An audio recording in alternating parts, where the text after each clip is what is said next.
स्वागत है आप सभी का उपकार 99 के ऑनलाइन कोर्स में। तो आज हमें मौर्य साम्राज्य की प्रशासनिक व्यवस्था के संदर्भ में पढ़ना है और हमें ये देखना है कि आखिर मौर्य काल में जो प्रशासन था, राजनीतिक व्यवस्था थी, किस तरीके से संचालित होती थी। तो आज हम देखें मौर्य प्रशासन में तो केंद्र था सेंटर में, और केंद्र का जो प्रमुख हुआ करता था राजा या सम्राट रहता था। तो ये राजा या सम्राट सभी शक्तियों के केंद्र में हुआ करता था। और केंद्र का विभाजन जो है दोस्तों, ये प्रांत में या प्रांत को ही हम चक्र भी कहते हैं, तो चक्र में होता था। तो देखें इसी क्रम में तो मौर्यकालीन प्रशासन है, तो प्रशासन का स्वरूप क्या होगा दोस्तों, तो ये राजतंत्रात्मक व्यवस्था होगी। क्या होगी? राजतंत्रात्मक, अर्थात एक ही व्यक्ति सभी शक्तियों के केंद्र में होगा, अर्थात सभी शक्तियां जो हैं एक ही व्यक्ति के हाथों में होगी। तो कैसी व्यवस्था थी? राजतंत्रात्मक व्यवस्था थी ये। तो पूछ सकता है मौर्य काल में शासन का स्वरूप क्या है, तो राजतंत्रात्मक शासन प्रणाली है। और हम देखें प्रशासन के संबंध में तो केंद्र हुआ करता था दोस्तों, जिस तरीके से आज भारत है, भारत को यदि केंद्र मान लें या संघ मान लें, भारत की राजधानी क्या है? नई दिल्ली। यदि हम भारत को केंद्र मान लें या संघ मान लें, तो यदि केंद्र में जो सम्राट हुआ करता था, यह केंद्र का प्रमुख होता था। सम्राट या राजा ये केंद्र का प्रमुख अधिकारी हुआ करता था, यही सभी शक्तियों के केंद्र में होता था, अर्थात सभी शक्तियां राजा या सम्राट में निहित होती थी। और हम देखें तो केंद्र का विभाजन प्रांत में होता था दोस्तों, ये केंद्र का विभाजन प्रांत में। और प्रांत को मौर्य काल में चक्र भी कहा जाता था। क्या कहा जाता था? तो चक्र कहा जाता था। और प्रांत की तुलना हम आधुनिक राज्यों से कर सकते हैं, जैसे उत्तर प्रदेश, मध्य प्रदेश, राजस्थान, गुजरात। तो प्रांत की तुलना हम आधुनिक भारत के राज्यों से की जा सकती है। और यहाँ का जो प्रमुख अधिकारी था वो कुमार या आर्यपुत्र हुआ करता था। प्रायः यह देखा गया है कि कुमार या आर्यपुत्र प्रायः राजवंश से जुड़ा हुआ व्यक्ति को ही प्रांत या चक्र का प्रमुख बनाया जाता था। राजवंश से जुड़ा व्यक्ति, जैसे राजा का पुत्र, प्रायः राजा के पुत्र को ही प्रांत का प्रमुख बनाया जाता था। और ये दिव्यावदान में हमें उल्लेख मिलता है कि प्रांत का प्रशासन भी केंद्र के समान ही संचालित किया जाता था। और हमें ये भी जानकारी प्राप्त होती है कि सम्राट अशोक के समय प्रांतों की संख्या कितनी थी दोस्तों, तो 5 प्रांत थी सम्राट अशोक के समय। और वह 5वां प्रांत कौन सा है? तो एक कलिंग है, जिसको 261 बीसी अर्थात अपने राज्याभिषेक के 8 वर्ष पश्चात अर्थात 9वें वर्ष में कलिंग की विजय की सम्राट अशोक ने, और इसको अपने 5वें प्रांत के रूप में शामिल किया। तो 5 प्रांत कौन कौन से हैं? तो उत्तरापथ, जिसकी राजधानी क्या है? तक्षशिला, जो कि आधुनिक पाकिस्तान में है। और दक्षिणापथ ये दूसरा प्रांत है, जिसकी राजधानी सुवर्णगिरी महाराष्ट्र में है।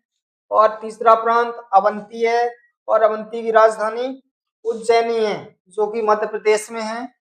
चौथा प्रांत देखें तो प्राची, प्राची की राजधानी पाटलिपुत्र। और 5वां प्रांत था जिसको सम्राट अशोक ने शामिल किया, जिसकी राजधानी हमें तोसली देखने को मिलती है। मौर्यकालीन प्रशासन में केंद्र था, केंद्र का विभाजन प्रांत में किया जाता था या किया गया था। और प्रांत को ही हम चक्र भी कहते हैं, यह चक्र नाम भी उल्लेख मिलता है। और यहाँ का जो प्रमुख है, प्रायः राजवंश से जुड़े व्यक्ति को ही नियुक्त किया जाता था प्रांत में। और प्रांत में मुख्यतः हम देखें तो दिव्यावदान में यह जानकारी प्राप्त होती है कि प्रांत का प्रशासन भी केंद्रीय प्रशासन के समान था। और इसी प्रांत का विभाजन आगे मंडल में किया गया था। इसमें किया गया दोस्तों, तो मंडल में किया गया था। और मंडल की तुलना हम आधुनिक संभाग से कर सकते हैं। कहीं कहीं आज भी संभाग के जगह मंडल का प्रयोग किया जाता है, जैसे मध्य प्रदेश में तो संभाग ही है, लेकिन उत्तर प्रदेश में देखेंगे आप तो वहां जिलों के समूह को संभाग नहीं बल्कि मंडल कहा गया है। अलग अलग राज्यों की आज भी कहीं कहीं भिन्न भिन्न व्यवस्थाएं देखने को मिलती हैं। तो हम देखें प्रांत का विभाजन मंडल में, मंडल की तुलना आधुनिक संभाग से कर सकते हैं। और यहाँ के जो प्रमुख अधिकारी थे उनको प्रतिष्ठा या प्रादेशिक कहा जाता था। क्या कहा जाता था? तो प्रादेष्टा या प्रादेशिक, जो कि समाहर्ता के प्रति उत्तरदायी था। समाहर्ता दोस्तों केंद्रीय प्रशासन में भू राजस्व संग्रहणकर्ता का एक प्रमुख अधिकारी था, उच्च अधिकारी था। तो समाहर्ता भू राजस्व संग्रहण से जुड़ा हुआ पद है। और आगे देखें तो मंडल या संभाग का विभाजन आहार या विषय में किया जाता था। आहार या विषय को हम जिला भी बोल सकते हैं। तो विषय को हम जिला बोल सकते हैं, आहार भी बोल सकते हैं, और इसकी तुलना हम आधुनिक जिले से कर सकते हैं। तो जिले के प्रमुख को विषयपति या आहारपति कहा जाता था मौर्य काल में। और मेगास्थनीज ने विषयपति या आहारपति को दोस्तों एग्रोनोमोई कह के संबोधित किया है। तो मेगास्थनीज ने अपनी इंडिका में आहारपति या विषयपति को एग्रोनोमोई कहा है। आगे हम देखें तो मंडल का विभाजन स्थानीय में होता था। स्थानीय कितने गांवों का स्वामी हुआ करता था? तो 800 ग्रामों का। मान लो दोस्तों इधर देखेंगे, ये क्या है? ये जिला है, जिला या विषय। विषय के अंदर मान लो 800 गांव का स्वामी, ये हो गया स्थानीय। ये 800 गांव, यहाँ स्थानीय, यहाँ स्थानीय, यहाँ स्थानीय, यहाँ पर भी स्थानीय होगा, ये भी स्थानीय है। तो स्थानीय 800 गांवों का समूह होगा। तो 1 2 3 ऐसे कितने 800 गांव होंगे। तो ये क्या है दोस्तों? स्थानीय है। इसके अंदर कितने गांव होंगे?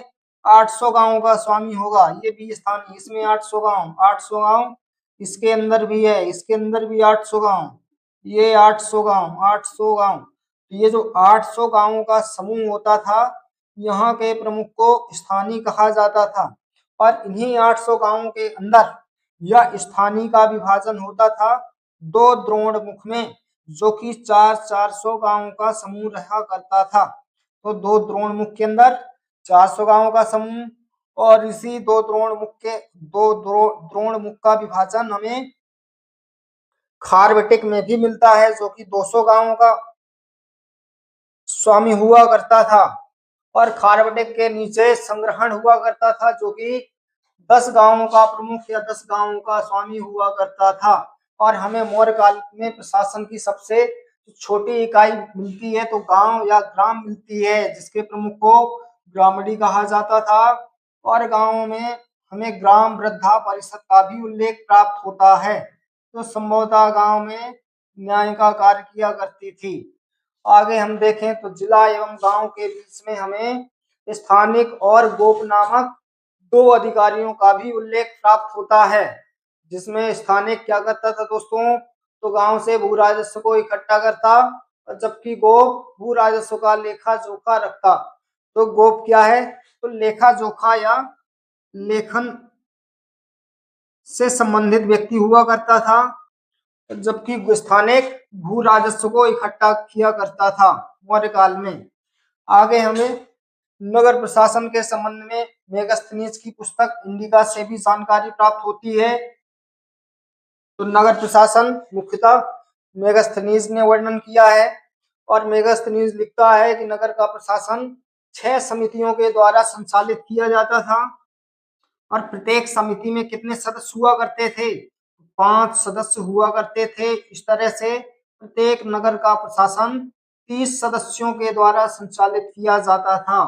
और ये समितियां कौन कौन सी हैं? तो वस्तु निरीक्षक समिति, शिल्पकला समिति, उद्योग समिति, और देखें तो विदेश समिति, कर निरीक्षक समिति, जनसंख्या समिति।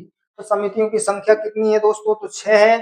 जिस तरीके से आज इंपोर्ट एक्सपोर्ट में जांच पड़ताल की जाती है, ठीक उसी तरह मौर्य काल में भी वस्तु निरीक्षक समिति हुआ करती थी, जो वस्तुओं से संबंधित जानकारी जुटाया करती थी, उनका निरीक्षण का काम किया करती थी। और शिल्पकला उद्योग समिति भी थी, और विदेश समिति भी थी। इसके अतिरिक्त देखें तो कर निरीक्षक समिति और जनसंख्या समिति। तो दोस्तों मौर्यकालीन प्रशासन में हमें प्रशासन का स्वरूप क्या देखने को मिलता है? तो राजतंत्रात्मक स्वरूप देखने को मिलता है, ना कि लोकतंत्रात्मक। तो शासन का स्वरूप कैसा है? तो राजतंत्रात्मक, अर्थात एक ही व्यक्ति के हाथों में पूरी ताकत हुआ करती थी, एक ही व्यक्ति राज्य का संचालन किया करता था। तो हम देखें केंद्र है तो केंद्र में राजा या सम्राट प्रमुख हुआ करता था, जो कि सभी शक्तियों का केंद्र बिंदु था। और हम देखें तो केंद्र का विभाजन प्रांत में हुआ था। प्रांत को हम चक्र भी बोल सकते हैं, चक्र भी कहा जाता था। और प्रांत में प्रायः राजवंश से जुड़े व्यक्ति को ही नियुक्त किया जाता था। और प्रांत के प्रमुख को कुमार या आर्यपुत्र कहा जाता था। और हमें दिव्यावधान से जानकारी प्राप्त होती है कि प्रांत का प्रशासन भी केंद्र के समान था। और सम्राट अशोक के समय हमें 5 प्रांतों का उल्लेख मिलता है। और ये 5वां प्रांत कौन सा है, तो ये है कलिंग, जो कि 261 बीसी में विजित किया। और इसकी राजधानी हमें तोसली देखने को मिलती है। तो हम देखें प्रांत की तुलना हम आधुनिक भारत के राज्यों से कर सकते हैं, और जबकि मंडल की तुलना हम संभाग से कर सकते हैं। और मंडल के ही नीचे जिला हुआ करते थे, जिलों को ही आहार या विषय कहा जाता था। और विषय के प्रमुख को विषयपति या आहारपति, जबकि मेगास्थनीज ने विषयपति को या आहारपति को एग्रोनोमोई कहा है। और हम देखें तो आहार या जिला के नीचे या आहार या जिला का विभाजन स्थानीय में होता था, जो कि 800 गांवों का समूह हुआ करता था। और ये स्थानीय के अंदर दोस्तों 2 द्रोणमुख हुआ करते थे, जो कि 400 गांवों के समूह थे। मान लो ये क्या है, स्थानीय है, 800 गांवों का समूह है। इसके नीचे कितने होंगे, 2 द्रोणमुख होंगे, इसके पास भी 400 गांव होंगे, इसके अंदर भी 400 गांव होंगे। आगे हम देखें तो ये जो 2 द्रोणमुख है, इसका विभाजन भी हुआ करता था खारबटेक में, जिसके अंदर कितने 200 गांव हुआ करते थे। 200 गांव इसके पास, 200 गांव इसके पास। तो ये एक खारबटेक, ये 2 खारबटेक, और ये क्या है, एक द्रोणमुख, ये 2 द्रोणमुख, और ये क्या स्थानिक है। तो इस तरीके से हमें ये प्रशासनिक व्यवस्था देखने को मिलती है।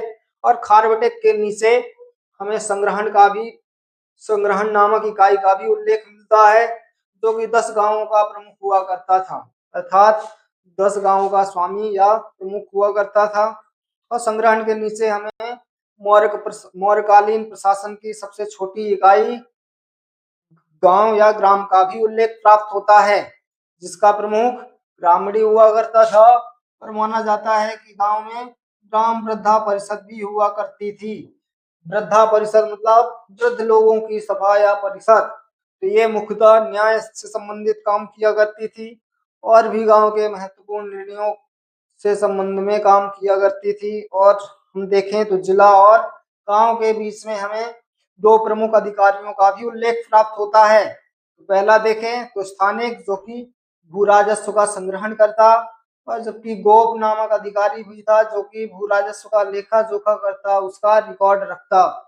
और आगे मेगास्थनीज की इंडिका से हमें नगर प्रशासन के संबंध में भी जानकारी प्राप्त होती है। माना जाता है कि इंडिका में नगर का प्रशासन 6 समितियों के द्वारा संचालित किया जाता था। दोस्तों प्रत्येक समिति में 5 सदस्य हुआ करते थे। इस तरह से नगर का प्रशासन 30 सदस्यों के द्वारा संचालित किया जाता था मौर्य काल में। और नगर के प्रमुख को क्या कहा गया है, तो नगरेक या नगरक कहा गया है। जबकि मेगास्थनीज ने इसको एस्ट्रोनोमोई कहा है। क्या कहा है, एस्ट्रोनोमोई। और ये समितियां कौन कौन सी हैं, तो वस्तु निरीक्षक समिति, शिल्पकला समिति, उद्योग, विदेश, कर निरीक्षक और जनसंख्या समिति।